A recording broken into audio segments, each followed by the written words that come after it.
आपके चरणों में सादर प्रणाम। कल आपने बहुत ही उत्तम मार्गदर्शन दिया कि ये तो अभी पोप का राज्य चल रहा है भारत में, और गांव-गांव में ईसाई मिशनरी जो है वो धर्मांतरण करके हिंदू धर्म के अनुयायियों की संख्या कम करते चले जा रहे हैं। और अपने नगरों में भी हो रहा है, जो ईसाई मिशनरियों द्वारा संचालित बहुत बड़े-बड़े विद्यालय हैं, उनमें बहुत सारे हमारे बंधु अपने बच्चों को भेजते हैं और वो पुष्ट होते चले जा रहे हैं। हिंदू समाज की संख्या कम हो रही है, वो कैसे धर्मांतरण होते इसके ऊपर आपका मार्गदर्शन है। बैठ पहली बात यह है कि धर्मांतरण के प्रभेद पर विचार करना चाहिए। धर्मांतरण का अर्थ व्यक्ति यही समझते हैं प्रायः कि कोई हिंदू है वो अपने धर्म का त्याग करके क्रिश्चियन हो जाए तो उसको धर्मांतरण समझते हैं। धर्मांतरण का अर्थ यही आजकल समझते, या कोई मुसलमान हो जाए, कल्पना करें तो समझते हैं कि अपने धर्म का त्याग कर दिया, दूसरे पंथ मजहब या धर्म को स्वीकार कर लिया, इसका नाम है धर्मांतरण। छलबल डंके की चोट से इस प्रकार के धर्मांतरण या धर्मच्युत करने का प्रकल्प भारत में चप्पे चप्पे पर क्रियान्वित है। लेकिन इसके माध्यम से तो बहुत कम व्यक्ति क्रिश्चियन हो रहे हैं। धर्मांतरण का सूक्ष्म रूप जो है उस पर कल मैंने प्रकाश डाला था। जो शिक्षा पद्धति है उसी के अनुसार तो मस्तिष्क बना है, बन रहा है, आगे बढ़ने की संभावना है। और जिस प्रकार की शिक्षा व्यक्ति को प्राप्त होती है उसी की सीमा में व्यक्ति सोच सकता है। आचार और विचार दोनों को तो शिक्षा ही प्रभावित करती है। सीधा सा अर्थ हुआ कि कौन विधर्मी नहीं है, क्या इस पर विचार करें। कौन विधर्मी नहीं है? कोई शर्मा वर्मा अपने को कहे, सिंह कहे, कुछ भी कहे, बिल्कुल ठीक है। वैचारिक धरातल पर कौन सनातनी रह गया? शिक्षा पद्धति के द्वारा ही कल मैंने कहा था पत्रकारों में से योग्यता नहीं है कि इन सब चीज़ों को ग्रहण कर सकें, इसलिए जितने व्यक्ति होते हैं उन्हीं तक हमारा संदेश पहुंच पाता है। श्रोता के बैठ जाएगा। मैंने संकेत किया, सुनिए। शिक्षा पद्धति हमारी अपनी नहीं, रक्षा की प्रणाली हमारी अपनी नहीं, कृषि गौरक्ष वाणिज्य के प्रकल्प हमारे अपने नहीं, सेवा के प्रकल्प हमारे अपने नहीं, संविधान की आधारशिला हमारी अपनी नहीं है। तब अपनी संस्कृति की रक्षा कैसे हो सकती है? कुछ भी हमारा स्वतंत्र भारत में हमारा नहीं है। आमूलचूल परिवर्तन है और एक कलम की नोक से लाखों व्यक्ति भारत में धर्मच्युत कर दिए जाते। पार्लियामेंट का चुनाव हुआ, 2.5-3 साल हो गए होंगे। एक हैं राहुल गांधी जी, बुरा न मानो होली है। कलम की नोक से उन्होंने जैन समुदाय को अल्पसंख्यक घोषित कर दिया। इधर आपका ध्यान गया? ये राजनेता एक कलम की नोक से करोड़ों व्यक्तियों को एक क्षण में क्या करते हैं? धर्मच्युत कर देते हैं। इधर आपका ध्यान गया? नहीं मालूम ना आपको? एक कलम की नोक से जैन समुदाय को उन्होंने क्या कर दिया? अल्पसंख्यक घोषित कर दिया। भारतीय संविधान की 25वीं धारा के अनुसार जैन, बौद्ध, सिख ये सब के सब हिंदू के रूप में परिभाषित हैं, सनातनी तो हैं ही। उस 25वीं धारा की धिज्जी उड़ा करके बौद्ध जो रह गए भारत में, उनके गुरु सार्वभौम, बौद्धों के गुरु या बौद्धों के सार्वभौम गुरु माननीय दलाई लामा जी का पहला वाक्य होता है कि हम हिंदू नहीं, अपने नहीं। हो गया। आज अगर कोई दलित वर्ग या और कोई व्यक्ति हिंदुओं का घटक बौद्ध बनता है तो अल्पसंख्यक हो गए। बोलने में भी संकोच होता है, कष्ट होता है। धर्मांतरण किस प्रकार पर आपका ध्यान गया? अच्छा, सिख, अब गुरु ग्रंथ साहब उठा कर देखें, गोविंद राम नाम से भरपूर, और खालिस्तान बनाने के लिए उनकी चाल पल हो गई। सिखों की, नामधारी सिखों की बात अलग है। वो शाकाहारी होते हैं, भगवान का नाम भी खूब लेते हैं, उतने वर्चस्व को प्राप्त नहीं है। अब खालसा पंथ की संरचना 300 वर्ष पहले गुरु गोविंद सिंह ने की थी। हिंदू धर्म की रक्षा के लिए खालसा पंथ पगडंडी जैसे राजमार्ग तक पहुंचा दे। अब जो सिख जानते हैं कि परंपरा से हिंदू ही हैं, वो भी अगर अपने को पंजाब में रहते हुए हिंदू कहते हैं तो जीवित न रहे। अधिक से अधिक नामधारी सिख ये कहते हैं हिंदुओं के हमसे निकट, बाकी की योजना तो कुछ और ही है, समझ गए?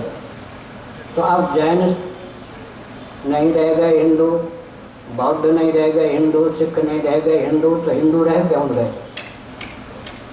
अब जो जैन नहीं, घोषित जैन नहीं, बौद्ध नहीं, सिख नहीं, अघोषित क्रिश्चियन नहीं, मुसलमान नहीं, वो भी कम्युनिस्ट ढंग के तो हैं। वो हिंदू अपने को कहते भी रहे या ना भी कहें, लेकिन स्थिति क्या है, हिंदू तो बिल्कुल है ही नहीं। और जो अभी बहुत आश्चर्य हुआ, एक कल भी मैंने शायद कहा था या नहीं, एक चीफ जस्टिस दक्षिण भारत में है,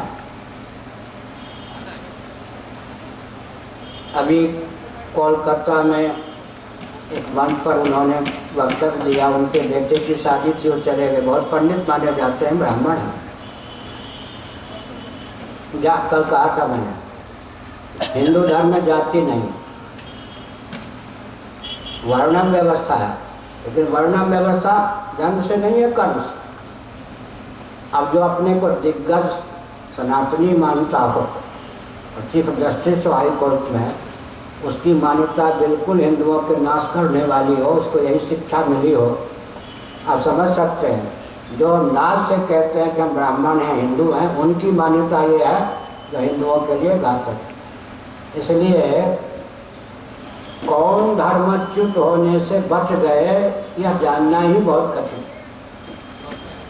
बड़ी कठिनाई है। कौन रह गए सनातनी? अभी प्रयाग में घटना घटी, एक महान भाव कोर्ट की दृष्टि से भूतपूर्व शंकराचार्य, वर्तमान वो शंकराचार्य कहने में प्रतिबंधित हैं, वो किसी सभा की अध्यक्षता कर रहे थे। बिल्कुल जाति पांच का वर्ण व्यवस्था का खंडन किया, फिर उनको कहीं और जगह सभा में जाना था, चले गए। कई लोग से हमारे एक शिष्य प्रशांत इलाहाबाद विश्वविद्यालय के विद्यार्थी ने खड़े होकर उनकी एक एक बात का खंडन कर दिया। तो जो ब्राह्मण कुल में उत्पन्न थे गंडी स्वामी, फिर वर्षों तक शंकराचार्य के रूप में देश विदेश में पूजित, वो जाति पाति का वर्णाश्रम व्यवस्था का खंडन करते हैं। इसका मतलब क्या हुआ? अब आप समझते ना, देश को दिशा देने वाले आचार्य रह चुके या आचार्य पद पर प्रतिष्ठित व्यक्ति झिझी उड़ाते हैं वर्णाश्रम व्यवस्था की, तो धर्मांतरण तो उनका भी हो चुका है। बहुत रोंगटे खड़े हो जाते हैं। उथले ढंग से जब हम कहते हैं कि छलबल जनते की चोट से सेवा के नाम पर, अमुक के नाम पर, अमुक के नाम पर। और एक बहुत विचित्र बात है, हिंदुओं से धन लेकर के ही हिंदुओं को धन का प्रलोभन दे करके क्रिश्चियन बनाया जा रहा। अंदर की पोल पट्टी हम क्यों खोलें? हमको जितने तथ्य मालूम है बोल दें तो बहुत दुर्दशा हो जाए, भावुक व्यक्ति रोने लग जाए। कोई तंत्र बादशाह बन के भारत में था, ईस्ट इंडिया कंपनी, समझ गए। बाद में उसने कौन था पहले? व्यापारी बन के कोई तंत्र आया भारत में, बादशाह बन गया, समझ गए। अंग्रेज कौन थे? पहले व्यापारी बन के आए, बाद में राजा बन गए, बादशाह बन गए। अब थोड़ा विचार करें।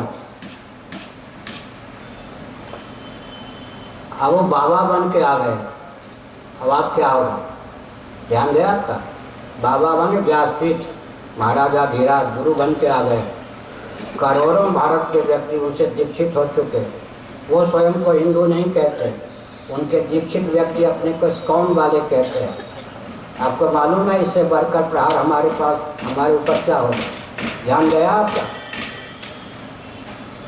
ध्यान गया या नहीं? वो स्वयं को माला जपते हैं, जनेऊ रख लिया है, चोटी रख ली, दंड भी रख लिए। वो स्वयं को हिंदू नहीं कहते, भारतीय नहीं कहते। उनसे दीक्षित जो हिंदू हैं वो अपने को कहते हैं हम इस्कॉन वाले हैं। व्यास गद्दी छलवल डंके की चोट से उन्होंने अपने हाथ में ले लिया नहीं। अब वृंदावन जाइए, पंडे पुजारी को आप कहेंगे लुटेरे हैं, भक्त भक्त, लेकिन वो आपको सब कुछ लूट लेंगे। पूरे भारत में हमारा संस्थान है, कहीं भी जाइए, यहाँ 50,000 डोनेशन दे जाइए, आप कहीं भी रहिए, थोक व्यापार का प्रलोभन देके आपके घर को लूट लेंगे, लेकिन आप कहेंगे आप हमारे गुरु हैं। तो आप विदेशी षड्यंत्र को हिंदू पहचान भी सकता है क्या? एक दाव है क्या? एक भवन में 25 जगह से बिल बना करके चूहे घुस गए हो, इसकी सामग्री क्या रक्षा करेंगे? कुतर न जाए, बुरा न मानो, होली है। शहंशाह बन करके, देश की मान्या पुत्र वधू बन करके आ गए अंग्रेज, बाबा बन के अंग्रेज आ गए। शासन तंत्र भी अपने हाथ में ले लिया, गुरगद्दी भी अपने हाथ में ले ली। अब आप जाएंगे कहाँ? और जो हिंदू कह करके आते हैं, गद्दी पर जाते हैं, वो बोलते वही हैं जो अंग्रेज चाहते हैं। अनिल शर्मा भी वो बोलने के लिए वही बात है जो अंग्रेज चाहते हैं, क्योंकि मस्तिष्क उनका बनाया गया उस ढंग से है, कुछ बोल ही नहीं सकते। आपको मालूम है कुत्ता जब काट लेता है, कुत्ते का विष चढ़ता है, तो व्यक्ति कुत्ते की बोली में बोलने लगता है। मैंने देखा है ना, कुत्ता जब काट लेता है, मेरा एक सहपाठी मित्र मर ही गया कुत्ता के काटने से। कुत्ता जब काट लेता, उसका विष चढ़ता है, तो सामने वाला व्यक्ति जिसको कुत्ता ने काटा, कुत्ते की तरह काटने दौड़ता है, कुत्ते की भाषा में बोलता है। मैं किसी को कुत्ता नहीं कह रहा, एक दृष्टांत दे रहा हूँ। परिस्थिति तो ये हो गई, जो वहाँ से बुलवाना, अच्छा किसी पे भूत आ गया, किसी पे प्रेत आ गया, भूत प्रेत कुत्ते की बात छोड़ दो, किसी पे देवता का आह्वान हो गया, देवता का प्रवेश हो गया, तो देवता जो बोलेगा वही तो उसके मुँह से आवाज़ आएगी ना। कुत्ते की बात छोड़िए, भूत प्रेत की बात छोड़िए, देवता का ही आह्वान हो गया, तो देवता मुख तो हमारा होगा, वाणी किसकी होगी? देवता की होगी। इसलिए अंग्रेज देवता समझते हैं, हिंदुओं की जिह्वा को प्रतिष्ठित है, संकल्प में प्रतिष्ठित। आप जाइएगा कहाँ? शिक्षा। अच्छा दूसरी बात है, जितने वर्षों तक अंग्रेजों ने शासन किया, हमारे हिंदुओं ने क्या कहा? तुम लक्ष्य हो, रोटी बेटी का संबंध उनसे बना के नहीं रखा, इसलिए तो बस रक्षा हुई ना। क्या हमारे कवच क्या है जी? रोटी बेटी की मर्यादा। उनसे कहा तुम शासक बन गए, लेकिन तुम लक्ष्य हो, रोटी बेटी का संबंध तुमसे नहीं। अब जो इस्कॉन वाले बन के आए, अंग्रेजों की कूटनीति को आप लोग परख सकते हैं। हजारों बंगाल इत्यादि की बेटियां उनकी पत्नी बन गई, समझ गए? उनकी बेटियां बंगाल आदि के जो महान भाग हैं उनकी पत्नी बन गई। अब जिसके कारण हम उनसे बचे हुए थे और रोटी बेटी का संबंध हो गया, तो एक जगह से वो थोड़े संग काट रहे हैं।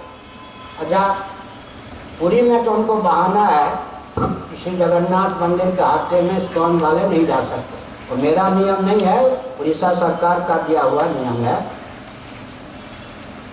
शास्त्रीय नियम तो बहुत कुछ कठिन है, लेकिन वृंदावन में तो प्राइवेट मंदिर बिहारी जी का है, कोई जाने से रोक नहीं है रुपया के बल पर।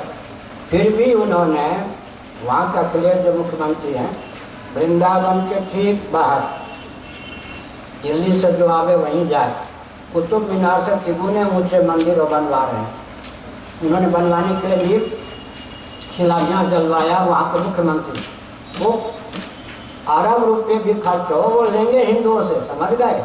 और अंत में पूरे 3/4 आमदनी तो वृंदावन की उन्होंने काटी। आप वृंदावन के पंडे पुजारी सब भूखे मर जाओ, सारी आमदनी हो चारों ओर की खींच लेंगे। तो उनकी कूटनीति आजकल जो IAS का मस्तिष्क है, उससे लाख गुने जोरदार मस्तिष्क, लाखों मस्तिष्क उनका काम कर रहा है कि भारत के अस्तित्व आदर्श को कैसे विलुप्त किया जाए। एक जगह से थोड़े घुसे हैं, सेंध काट रहे हैं। मैं कोई भाजपाई कांग्रेसी होकर नहीं बोल रहा हूँ। मुझे जो कहना होता कहता हूँ, देश के हित में होता हूँ। सामने वाला भाजपाई या कांग्रेसी, इससे मेरा मतलब नहीं। सामने वाला सत्य का पक्षधर है, हो सकता है, यह मानकर मैं बोलता हूँ। समझ गए ना? मैंने बहुत विस्तार पूर्वक उत्तर दिया। कौन बच गया हिंदू होने रहने से? दूसरी बात है, भारत में जो हिंदू हैं वो विधि मुख से परिभाषित है या निषेध मुख से, पॉजिटिव या नेगेटिव। जितने प्रतिशत घोषित अहिंदू हैं, समझ गए, घोषित अहिंदू हैं, उनको क्या कह सकते हैं आप? क्रिश्चियन, मुसलमान, पारसी, यहूदी आदि, यही तो कह सकते हैं। जितने घोषित अहिंदू हैं, उनके अतिरिक्त नागरिकता प्राप्त जितने व्यक्ति भारत में रह गए वो हिंदू हैं। समझ गए? इसका मतलब उतने व्यक्ति अपने को हिंदू मानते हैं और हिंदुत्व की रक्षा के लिए कटिबद्ध है, ये मत समझिए। यह भी एक शासन तंत्र का अनुग्रह है। अभी क्या क्यों द्राविड़ प्राणायाम से 80% हैं। जितने भारत में नागरिकता प्राप्त घोषित अहिंदू हैं, उनके अतिरिक्त जो बंदे नागरिकता प्राप्त रह गए भारत में, वो हिंदू हैं। हिंदू यूं परिभाषित है या नहीं? इसका अर्थ ये नहीं कि 80% व्यक्ति अपने को हिंदू मानते हैं, हिंदुत्व की रक्षा के लिए वेदना 30 वाले हैं। इस दृष्टि से देखें, जब जैन हिंदू नहीं, बौद्ध हिंदू नहीं, सिख हिंदू नहीं, और हिंदू होते हुए भी कम्युनिस्ट हिंदू नहीं, क्या हम ये नहीं कहते कि हिंदू होते हुए भाजपाई हिंदू नहीं, हिंदू होते हुए कांग्रेसी हिंदू नहीं, हिंदू होते हुए सपाई हिंदू नहीं, हिंदू होते हुए बसपाई हिंदू नहीं। बात कैसी लग रही है? अपन कह नहीं रहा। बात कैसी लग रही है? क्या बात कैसी लग रही है? अभी ऐसी मैं कह नहीं रहा, समझ गए? और तो बहुत वेदना की बात कहो।